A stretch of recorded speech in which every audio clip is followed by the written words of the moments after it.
Hello and welcome to today's seminar on Swaraj, Dadabhai Naoroji and the birth of Indian nationalism. I am Sanjay Kumar, the India Country Director of the Lakshmi Mittal and Family South Asia Institute at Harvard University. The mission of the institute is to engage through interdisciplinary research to advance and deepen the understanding of critical issues relevant to South Asia and its relationship with the world. As part of this engagement, the Mittal Institute hosts a multitude of events covering topics in the arts, humanities, sciences, education, business, and more. We are so glad you joined us today, and please consider joining us for our upcoming seminars. A couple of housekeeping items for today. Today's session will be recorded. During the question and answer session, you can submit questions directly to moderators via the Q&A function on Zoom. Due to the large number of attendees at today's seminar, we unfortunately will not be able to cover all questions. There will be a short survey automatically sent to you at the end of this session. We would request that you kindly fill this out. Without further ado, I would like to introduce the moderator of today's session, Professor Sven Beckett. Professor Beckett researches and teaches the history of the United States in the 19th century, with a particular emphasis on the history of capitalism. He is co-chair of the program on study of capitalism at Harvard University and co-chair of the Weatherhead Initiative on Global History. Our speaker for today is Dinyar Patel, the assistant professor in the Department of History at the S.P. Jain Institute of Management and Research. He teaches courses on modern South Asia, the Indian nationalist movement, and the British Empire. In 2015, he received his PhD in history from Harvard University. His biography of Dadabhai Naoroji, Naoroji, Pioneer of Indian Nationalism, was published by Harvard University Press in May 2020. He has received 2 Fulbright fellowships and a fellowship from the National Endowment for the Humanities for his research. Thank you for being with us today, Sven and Dinyar. Over to you, Sven. Thank you so much, Sanjay, for this generous introduction. I'm delighted to be here, and I'm very much looking forward to our conversation, Professor Patel, about your recent book, which I had read in an earlier version, and I just reread it yesterday. And I must say, it is a beautifully written and powerfully argued biography that touches upon many, many issues that are of relevance to understanding the history of South Asia and India in the 19th and 20th century. But I think it also touches upon issues that are quite important to the contemporary moment. So I'm very much looking forward to our conversation. And before we start that, I want to invite you to give us a short presentation on your work and on your recent book. Thank you. So first of all, I'd like to thank the South Asia Institute and of course, Professor Beckett for, first of all, letting me have this talk. It's wonderful to give a talk to the Harvard community again. And again, thanks to everyone who's joined in today. I'll begin with a very short presentation, as I mentioned, just on the book and Dadabhai Naoroji and his particular life. So this is the book. It's now available in the United States, Europe and the United Kingdom, and in India, it's out at least in Mumbai, and I think it'll be out pretty much in the rest of the country by the 15th of July. Now, Naoroji was someone whose life spanned 91 years, and out of those 91 years, he was politically active for a good 5 or 6 decades. And the central focus of his life was Indian poverty, discussing why India was so poor, and what could be done in order to modify that poverty and make India self-sufficient. By the end of his life, as many of us know, his solution for Indian poverty was Swaraj, an idea of self-government. Naoroji himself came from quite a poor background. He grew up in relative poverty in colonial Bombay, but he benefited from public education. There was an experiment at public education at the time in Bombay, and he rose through the ranks, and he really used education as kind of the focus of the rest of his life. I mean, he believed that he deserved to give back something to the general public for getting a free education, and so he began his career as a professor. So, one of the interesting things I found in the archives were actual test papers that Naoroji gave his students. He was a mathematics professor. So you can, for those of you who are more mathematically inclined, you can take a look at some of his, the test questions he gave his students well over 150 years ago and see whether you can also crack the exams. But there were two formative experiences that explain why, particularly, aside from his own personal upbringing, he became interested in poverty in India. And one was his association with the Indian economy. I mean, he was involved in the Indian cotton trade, both in Bombay and in London. And when he was involved in the cotton trade, the American Civil War took place, and this, of course, affected the Indian economy tremendously. First, India experienced a cotton boom, where when supplies from the American South were cut off, and after the end of the Civil War, there was a tremendous bust where people like Naoroji himself got involved in a very deleterious way. He went bankrupt. So this was a moment where he really personally understood how India was connected to the global political economy. And on the heels of that moment, you have terrible famine setting into parts of India. And by 1867, famine had stalked a part of eastern India, Orissa, and as many as 1 in 3 residents of Orissa, 1 million people at this point in time, died of famine very quickly. And these twin moments really started to convince Naoroji that something was wrong, fundamentally wrong with the economy in India. And this began about 15 to 20 years of real detailed economic work, where Naoroji took apart economic data that existed in India, added his own inputs, critiqued and revised data, and came up with evidence that India was perpetually on the verge of starvation. I mean, the reason why famine set in so quickly in 19th century India was because India was so poor that the average peasant was always living at the very verge of starvation. So when something bad happened, like lack of rainfall or other climatic conditions, you could explain famine very quickly. So this was a very unpopular view that Naoroji was articulating at this point in time, but it was one that had great significance in terms of the development of anti-colonial thought, not just in India, but around the world. I mean, you see reverberations of his thought in the works of people like Kwame Nkrumah, others who fought against colonial rule in places like Trinidad. Even people like Sukarno in Indonesia would cite concepts like the drain theory.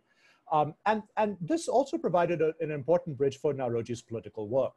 Beginning in the 1870s and 1880s, Naoroji begins to think of standing for the British Parliament in order to influence politics in Great Britain, specifically in favor of reform in India that will help India become less of a poor place. So from the 1880s onwards, you see Naoroji give dozens, if not hundreds, of lectures around the country on the topic of poverty in India. And his focus was to try to convince the average Briton to be more sympathetic towards Indian political reform and eventually to elect him as a representative in Parliament.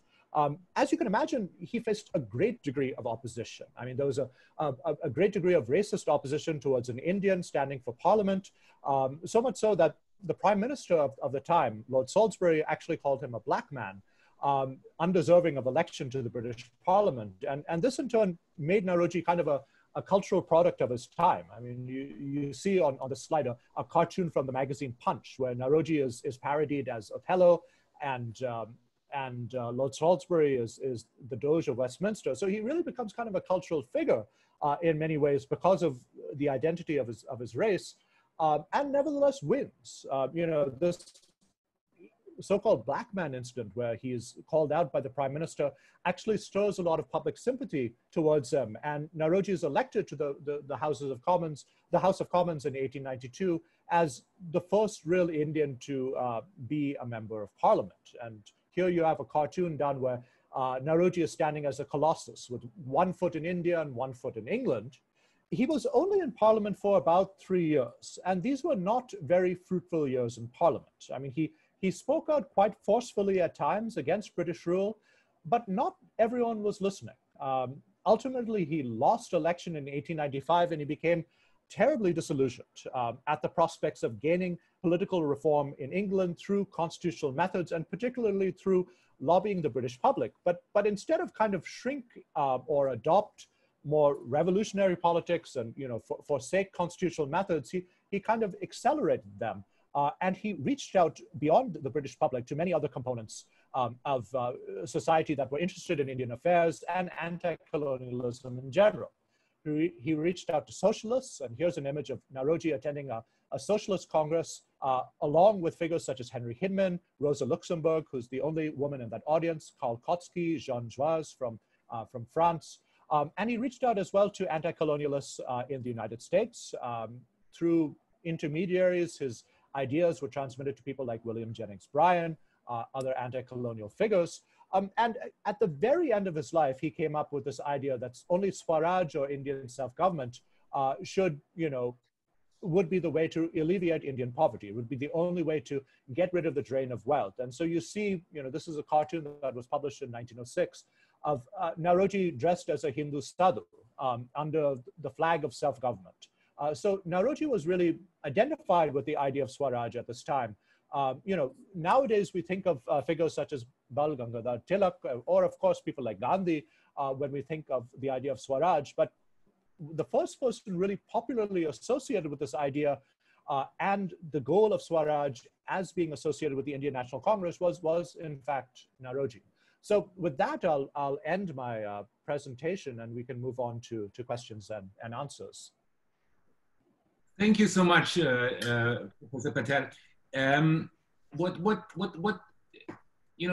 short presentation, what even that short presentation shows is that Naoroji was a key figure in Indian politics in the 19th and early 20th century. He was also a key figure in the more global thinking about colonialism from the global south. He was also a key figure in thinking about the effects of capitalism on the development of a global capitalist economy on the global south. So why is it that historians haven't written more about him earlier? So for me at least, that was a fortunate circumstance, because it was easy to write about him because very few people had written about him before. But I think there are a few reasons. At least in India, he, as well as his entire generation, has been overshadowed by individuals from Gandhi and Nehru's generations for obvious reasons. People like Gandhi and Nehru took the ideas that people like Naoroji developed and advanced them much further, right? It was only with people of Gandhi's generation that you start to talk about this idea of Purn Swaraj, or full Swaraj. Naoroji still was conceiving of the possibility of a self-governing India being within the bounds of the British Empire, and it took a long time for even people like Gandhi to break with that notion. So there's a certain factor of generational eclipse over there. And then there's the idea, I think, of probably parallel paths in terms of economic thought. A lot of the ideas that Naoroji was thinking about in the 1860s and 1870s in London were being thought about by other figures as well, right? Most notably Marx. We have no evidence that Naoroji and Marx ever met one another, but Marx most likely got whiff of Naoroji's idea of a drain of wealth through a common friend, Henry Hinman, who was the founder of the first Socialist Party in Great Britain, and really the first person to really popularize Marx's ideas in Britain and the English language. So, if that actual physical meeting were to have taken place, we might know more about Naoroji just through the vehicle of Marx. And Marx certainly talked a little bit of the idea of the drain of wealth as later on as time went by. But the last factor, which I'll explain as a possibility for why Naoroji is less known, is his published works and what he was saying in his letters were oftentimes quite different. In his published works, he oftentimes took quite a moderate line. And if you read his actual letters, they show a figure that was much more radical. I don't want to talk about Naoroji as being radical in the same breath as Indian revolutionaries at the time. He certainly was not. But it definitely shows a man who is much more advanced than he's been given credit for. And I think that's one reason why a lot of people have tended to discount him, because they always think of Naoroji as being quite a moderate or loyalist political figure, when in actuality he was much more than that. Right. So how come you rediscovered him? How come you decided to write a biography of him? Well, I think a common factor in South Asian historiography has been kind of a reluctance to delve into both biography and to a lot of these kind of elite political figures from the late 19th and early 20th centuries, people who came from backgrounds that were oftentimes quite anglicized, people who spoke more often than not in English. So there's been a definite gap, and people like Ramchandra Guha have talked about this gap and have identified the fact that, in comparison to other societies, India has really lacked a really strong biographical tradition. We still lack a good amount of biographies on very important historical figures, people like Sardar Patel, other economic thinkers and political thinkers. So it presented itself as an opportunity. I mean, for all of the focus in Indian history on economic work and understanding poverty, a lot of key thinkers behind. Sorry, we lost you again. Can you hear me now? Yes. Good. Okay. I'm terribly sorry about this. So towards the end of his life, he really was kind of caught in the middle between both a radical stream of thought and a moderate stream of thought. So a lot of moderate politicians in India viewed him as being a radical, whereas a lot of radical politicians viewed him as being a moderate. And really, the figure who was quite in the middle over here was Bal Gangadhar Tilak, the acknowledged leader of the radical camp at this point in time. Tilak was the favorite of the radicals. And he was someone who was promoted as being, someone who would be the president of the Congress in the 1906 session. But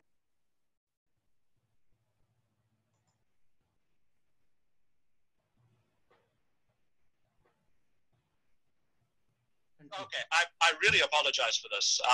It seems that all my internet connections have decided to cut out.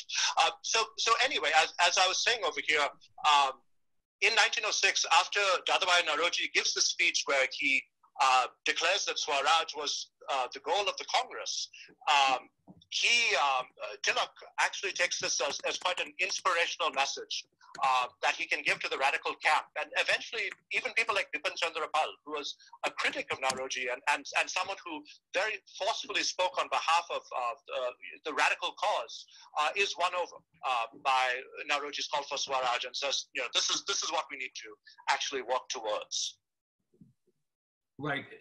Can I ask you? I mean, when you think about, for a long time, Naoroji seemed to think that the future of India is to be to remain part of the British Empire, to take a different position within that empire, but to remain part of that empire. Was that a tactical move of his, or did he genuinely believe that there is a future for India within the British Empire?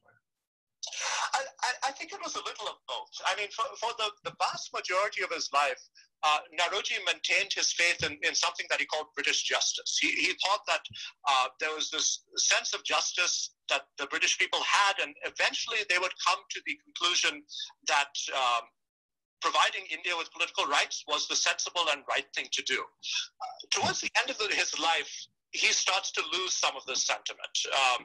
But it's very hard for him to get over this. I mean, this is something that he was reared in, from the very beginning of his education in Bombay, in British-run schools.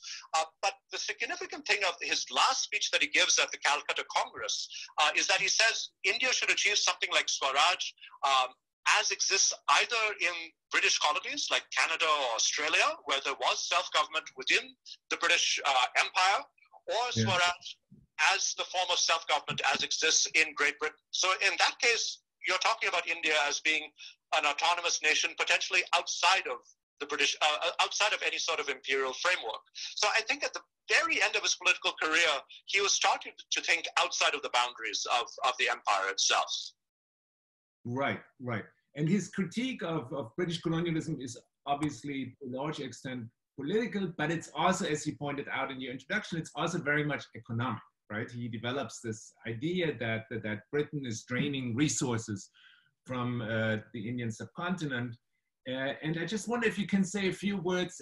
And this is obviously, you know, an idea that has been quite impactful, not just to the Indian freedom struggle, but it has also been impactful in a whole school of thinking about the modern world and about global capitalism. And I wanted to ask you, how did Naoroji, how did he develop these ideas? Where did they come from? What other strains of thought did he connect to? So I think that the two important strains of thought to think about here is economic thought that was going on within India itself, amongst Indian intellectuals, and economic thought going on amongst anti-colonial figures in Great Britain, or people who were critical of empire in Great Britain. So within India, there definitely was a much longer tradition of understanding something like a drain of wealth. I mean, Naoroji himself notes that when he was in school in Bombay in the 1840s, there were a group of Maharashtrian students who were just a little older than him, who were talking about a drain of wealth and poverty, but you know, not talking in terms of sophisticated economic theory, but just talking about the facts of what were around them. I mean, there was common memory of more prosperous times and a general understanding that under British rule, things had become much worse for the average Indian.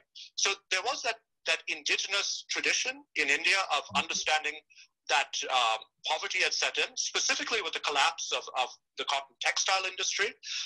And this was coupled again with the thought that Naoroji encountered both amongst British people who worked in India, as well as British people in Great Britain who were campaigning against parts of imperial policy.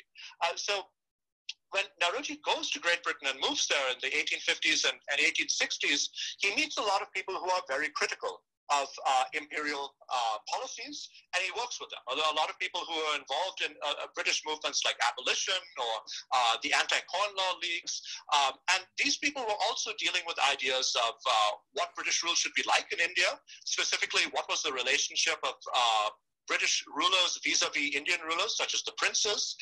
And there was a general understanding, again, that British rule was despotic and it was based entirely upon trying to maximize wealth to be taken out of the country. So Naoroji's significance in this regard was melding together these two traditions. Right. And how impactful was that set of ideas beyond India? Right.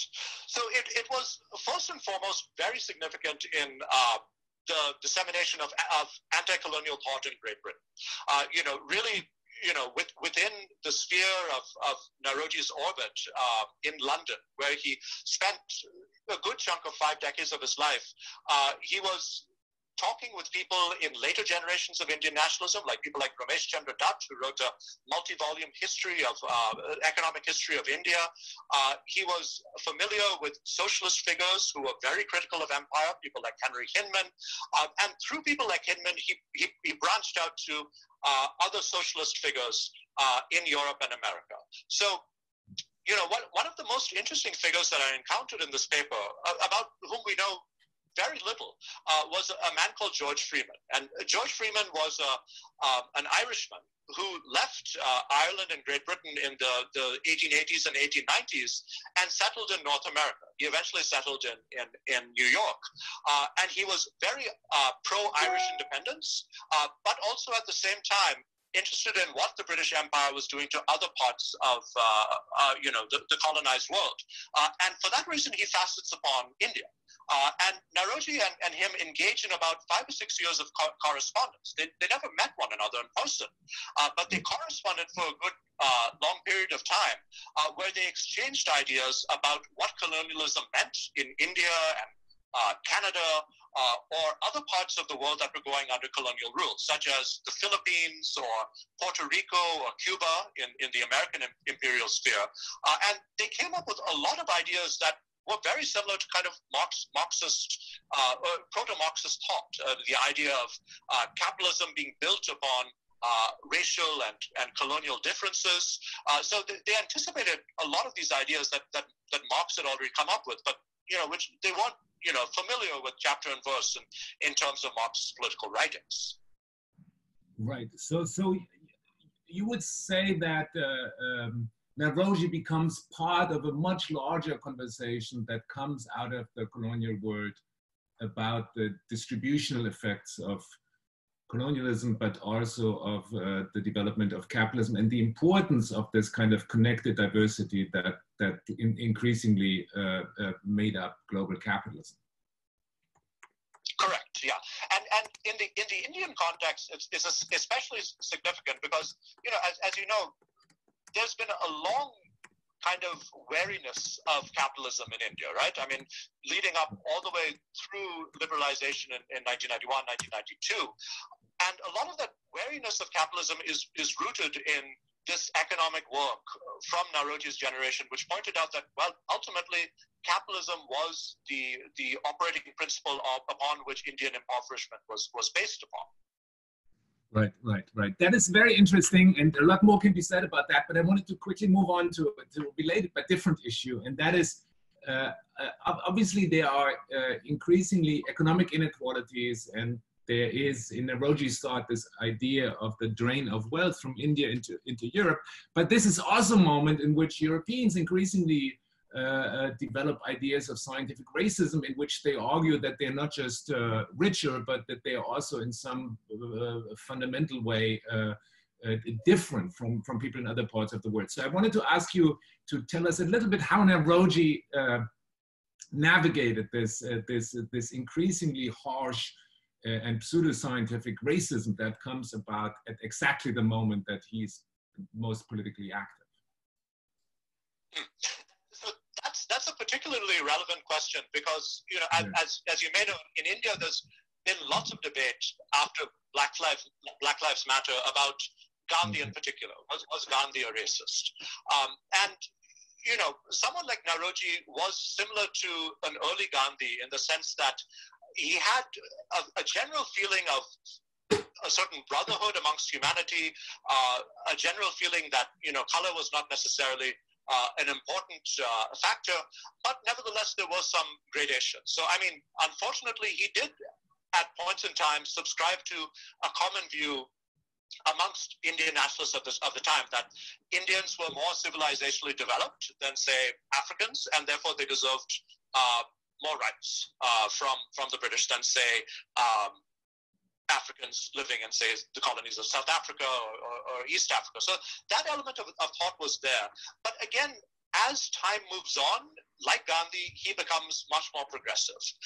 By the end of his life, he's reaching out to Black activists from the West Indies, as well as communicating with African Americans who are coming over to Great Britain in order to talk about lynching in the American South. I mean, there was a journalist called Ida Wells, who was one of the founders of the NAACP. She was born into slavery.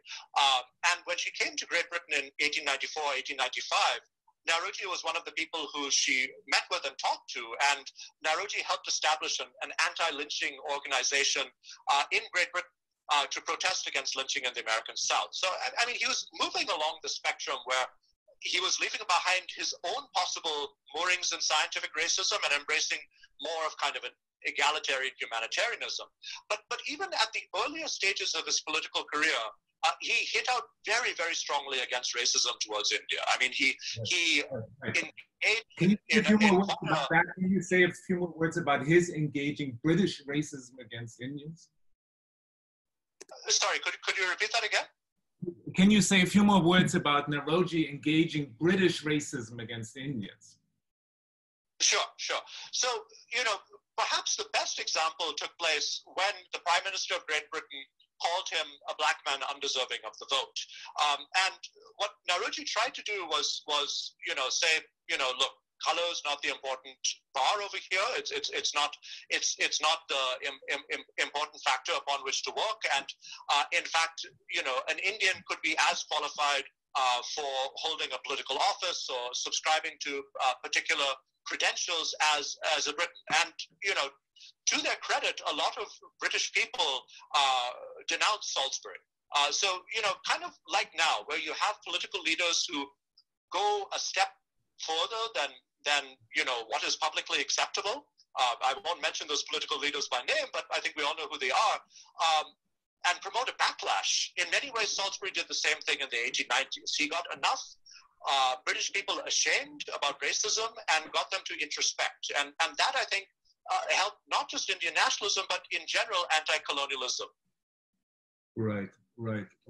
I mean, one of the most, I think, moving parts in your book is, I think, his ability to reach out to Irish nationalists, and also his connection to the British working class. And in some ways, I think there Naoroji is superbly relevant to the contemporary moment, not just in India, but really globally, because on the one hand, he fits the contemporary moment in that he is a budding nationalist. You know, he eventually wants to build an Indian nation, but he's also cosmopolitan, right? He sees there are lots of commonalities between the Irish struggle and the Indian struggle, between the South African struggle and the Indian struggle. So I wanted you, in conclusion, before we open it up to the many questions that we already have, I just wanted you to speak for a minute or two on, you know, can we see him as a kind of cosmopolitan nationalist, and is that a model that is somehow relevant for the contemporary moment? Absolutely. And, you know, one of the ideas that really came to me as I was writing this book, and I'm going to explore it a bit more in my second book, is Indian nationalism had very cosmopolitan moorings. I mean, just from the fact that it grew up both in India and Great Britain, it already was exposed to an international environment.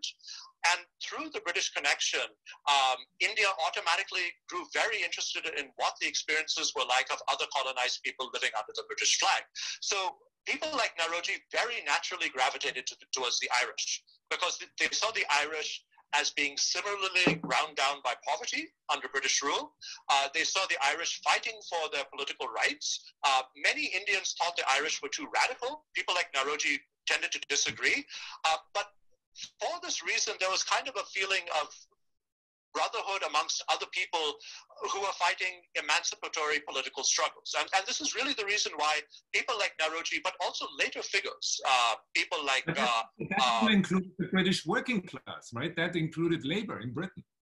Exactly. So, I mean, that's why, you know, people like Naoroji and others like V.K. Krishna Menon aligned themselves with the British working class. They fought on behalf of labor and union rights, and also female suffrage. I mean, Naoroji was one of the most vocal proponents of female suffrage in the 1880s and 1890s in Great Britain. So you have an Indian being identified by female suffragists as being one of the most vocal supporters, which is quite an incredible, you know, circumstance at this moment.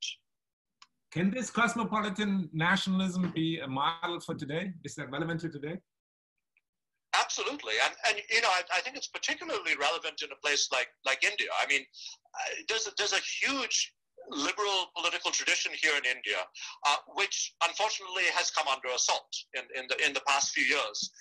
And, you know, I think as, you know, we try to discuss how we go forward, we need to unearth more of this liberal political tradition and discover how it really benefited in the formation of India being an independent democratic nation state. Because, you know, a lot of the aspects of India that we value and treasure the most really had their roots in this liberal nationalist generation from the 1880s onward.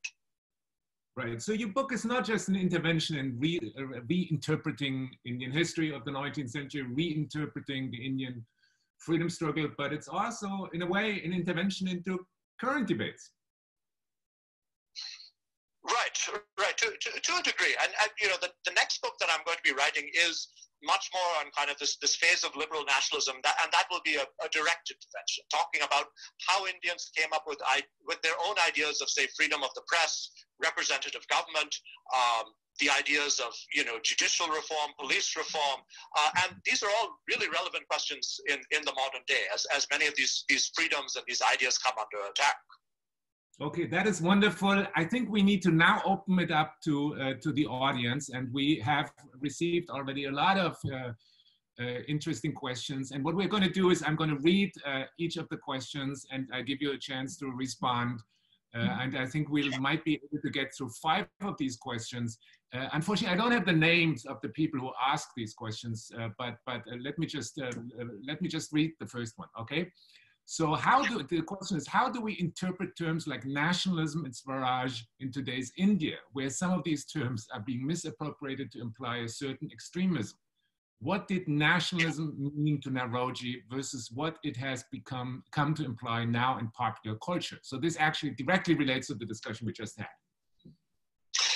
That's a great question. Yeah, I mean, there's always been this kind of duality of meaning of the word nationalism, but the way nationalism was understood by people like Naoroji, or even later on, right, by people like Gandhi and Nehru, is it wasn't exclusive, right? I mean, it was the goal of building an independent or a self-governing nation, but with a sense of solidarity with other people who are also struggling for their own rights, which is the reason why, again, Indian nationalism always maintains a very international focus. I mean, in 1946, just right before Indian independence, Indian nationalists are talking about colonialism in Indonesia.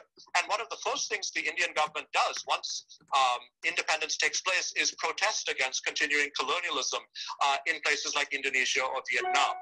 So that's radically different from what you have today, right? Where you have a very exclusivist form of nationalism that's talking about only one particular definition of who an Indian can be. For Indian nationalists of the earlier period, anyone could really be a nationalist as long as you believed in the ideas of self-governance, which is why Indian nationalism embraced so many non-Indians. I mean, the founder of the Congress was himself a Scotsman, Alan Octavian Hume. Some of the most important nationalist leaders were people like an Irish woman, Annie Besant, or Americans or Britons who came over to India and tried to help out. People like Charlie Andrews, who was one of Gandhi's great friends. So Indian nationalism always had a very kind of international and worldly mooring. That's very different from the type of nationalism that's being talked about today, not just in India, but as we know, in America or Brazil or other places around the world. No, I mean, this is really a global moment, right? And as you say, India is not that different in that way from other parts of the world. And maybe that is one of the reasons that makes your book so incredibly relevant to the contemporary moment as well. The next question is a more technical one for the historians among us. Namely, the question is, could you expand upon the archival materials that you consulted for the book, such as the National Archives of India? Right. So Naoroji is unique in the sense that a good chunk of his papers survive. In India, a lot of our most important political figures, unfortunately, don't have much which a historian can work with. I mean, a lot of personal papers have been lost over the years. Naoroji's collection is around 30,000 documents in size, so it's quite large. It's not in terribly good condition, and that's not entirely the fault of the National Archives of India, because those papers suffered a lot of wear and tear before they were deposited there, but it is difficult to work with. And this is a problem that every historian of India has to face, dealing with material that's oftentimes very damaged or not very well cataloged or incomplete. So one of the challenges of archival research for Naoroji was that a lot of the letters that he himself wrote either are damaged or no longer exist. So I had to kind of reconstruct Naoroji's life with the letters that he mostly received, which is difficult, right? Because, I mean, I have to use other people's letters to kind of reconstruct what Naoroji was saying to them, since those letters, by and large, don't exist anymore. But that situation is fantastic in comparison to what the situation is like for other people. To give you an example, a very important nationalist from Naoroji's generation was a Bengali called Surendranath Banerjee. None of his papers seem to survive. So we really have nothing with which to work on him, aside from his publications and random letters that are in the collections of other people that do survive. Right. How long did it take you to do this research? Quite a long time. I mean, it took me about 2 years to go through about half of the collection. And then I spent a few more months in places like Great Britain or Ireland or other libraries across India looking for other supplementary material. So, all in all, it took about 2.5 years to do the research. Right. So another question is very different. Can you address the influence of Naoroji on Gandhi? Sure. So Gandhi's primary mentor from this period of time was Gopal Krishna Gokula, who was another early nationalist leader who was in turn influenced by M.G. Ranade, who was Naoroji's contemporary. But Naoroji also was a mentor-like figure, not to the same degree as Gokula, but he definitely played a role. And the most important role that Naoroji played in Gandhi's career was taking Gandhi's early political work in South Africa and broadcasting it to an audience in Great Britain.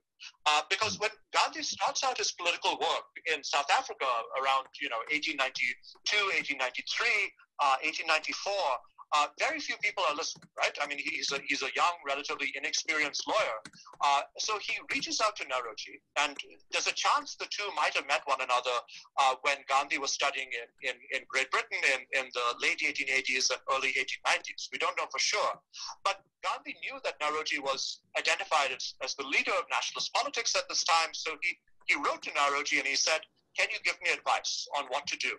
And what Naoroji did for the next several years is that whatever letters that Gandhi sent to Naoroji in turn forwarded them to imperial officials working at, say, the colonial office, or members of parliament, or even members of the government when the Liberal Party was in power at the time, and said, "You guys need to do something about this because Indians are being discriminated against in a British colonial colony." So he was one of the first people to kind of put pressure on the imperial government to do something to remedy racist policies in South Africa. Right. So you would say Naoroji was an important influence on Gandhi?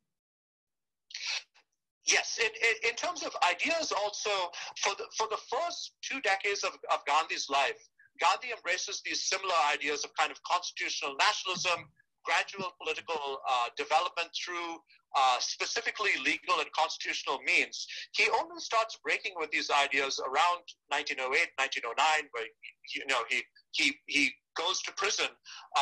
So these ideas really influenced Gandhi's early political thought, and he acknowledges them even later on, once Gandhi had moved into a territory where he's willing to confront British rule with non-constitutional means. Right. Okay, the next question is rather critical, so be prepared.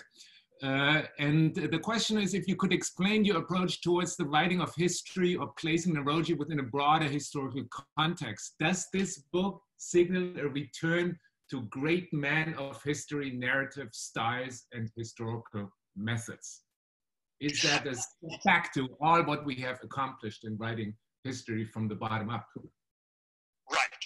No, that's a great question, and that's an extremely valid criticism. What I've tried to do in this book is not just write about Naoroji himself, but the people around him. And these people weren't just other nationalists. Oftentimes they were, say, Indian students in Great Britain, the particular individuals who are helping him collect economic data. So, in that case, people who are working on farms, or people he encountered in tours on the countryside in India, or people he was communicating to around the world, whether they were members of the Indian diaspora or other people involved in anti-colonial struggle. So I agree entirely that the great man theory is very problematic. But there were certain people, I think, who nevertheless deserve study because their ideas were significant and they influenced certain historical breaks. But I think the best way to go about that is, again, not just focus on the man or the woman himself or herself, but to talk about the wider circle and network of people which they worked with. Because, again, Naoroji did not work in a vacuum. His ideas were influenced by a large segment of society, and he in turn influenced a forthcoming generation of nationalist leaders in their own thought and political perspectives. Right, and to be fair, I mean, in your book, you don't just talk about Naoroji, but I remember you were telling you're writing about these moments when he returns from England to Bombay, and he's greeted by tens of thousands of people in the streets. So you do situate him in Indian society more broadly, right? Right. Okay, the next question is about capitalism again, and that the question here is, how would you place Naoroji's thoughts vis-a-vis capitalism? Was he an anti-capitalist, or was he a proponent of independent capitalist development? Okay, so that's really interesting. Was he against capitalism as such, or was he just looking for a different kind of capitalism under Indian auspices? Right. Again, his views evolved quite a bit over time. In the 1860s, when he begins his first economic work, he's in favor of more British capitalist investment in India. He thinks that that's the best way to get India to be richer, to bring capital that doesn't really exist in India from Great Britain and invest in India, and that would be how India would get to be a richer country, through investments in infrastructure and such. Within 10 or 20 years, he completely abandons these ideas, because he realizes that any capital invested from Great Britain would oftentimes be siphoned out of the country through exorbitant interest rates, and any profits would cycle back to those very same British investors. So by the end of his life, he himself is saying there's something fundamentally wrong with capitalism itself. He took the idea of free trade, and he, like other individuals like Ranade said, this is not exactly free trade. I mean, free trade itself is not free. It's based on certain, preferences that were given to British importers and exporters, and certain penalties that were given to Indians who are either supplying raw materials or who were the buyers.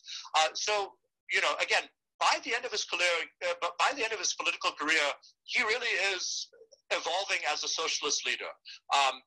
He's talking about state support for development, but that required, things like tariffs. It required protection. It required a great deal of state investment in order for it to be viable. Right. And I actually now have the name of the person who asked the question. So Prabhu Ayant, thank you so much for this really important and insightful question. And let's move on now to Hassan, who's asking, the extremists overshadowed the moderates or early nationalists. Is it what shapes our current political discourse too? The period 1920 to 1930, Rome, Berlin, Tokyo, and world history is often taken into consideration with respect to certain narratives of nationalism. So I think I guess again about different kinds of nationalisms. Right. So yes, I mean, early nationalism is definitely overshadowed. And you're right, at least amongst scholarship, academic scholarship, there's a lot of scholarship on the radicals, right? The people who came after the moderates and who are also challenging Gandhi. So you're right, there's a great degree of overshadowing. But what I think is very important to keep in mind is that all of these groups, whether you're a moderate or a radical or a Gandhian, they were not, again, operating in isolation. They were all talking to one another, and oftentimes people moved between camps. So to give you an example, someone like Lala Lajpat Rai or Madan Malviya, these were individuals who moved between moderate and extremist camps and eventually Gandhian camps. They played a role in each of these camps, and they brought ideas to each of these particular streams. Radicals and moderates were working together and talking to each other for a good chunk of time in the very early 1900s. I mean, otherwise the Congress would have completely imploded. I mean, it came very close to imploding in 1907, but there is resolution by 1910 and 1915. One of the problems with this whole process of overshadowing is the very issues of categorizations themselves. These categories overlap with each other to a much larger degree than we believe nowadays. Right, and this actually relates directly to the next question, which unfortunately also will have to be the last question we can discuss here by Ameya. The question is, could you expand on the relations of Naoroji with the later stalwarts like Gokula, Ranand, and Tilak? Right. So Gandhi was very much kind of a mentor-like figure to people like Gokula. Gokula was a young member of the Congress in the early 1890s, and Naoroji, along with Ranade, take him under his wing. And whenever Gokula came to the United Kingdom in order to give evidence or campaign along with Naoroji for Indian political rights, Naoroji would work very closely with Gokula. And the one thing that Naoroji tried to do was make Gokula more radical, especially on the issue of self-government. Gokula was the president of the Congress in 1905, 1 year before Naoroji was president at the Calcutta Congress. And Gokula kind of tiptoes around the issue of self-government for India. He doesn't really say specifically that India should get self-government and this should be the goal of the Congress. Naoroji really tries to make Gokula a vocal proponent of this idea, so much so that in 1906, when Naoroji is too old to give his final presidential speech to the Congress, he makes Gokula read it. So he literally puts his words in Gokula's mouth about self-government. Tilak, again, was someone who regarded Naoroji as a political senior. He obviously disagreed to a great degree on Naoroji's ideas, but there was a definite sense of respect between the two men. I mean, if you look at the few letters that exist between the two men, it's couched in a great degree of respect. There's no antagonism there, and Tilak even referred to Naoroji as being his guru, his nationalist guru. Right. Thank you so much, Professor Patel. Unfortunately, we will have to come to an end now. Thank you so much to the audience for being here with us.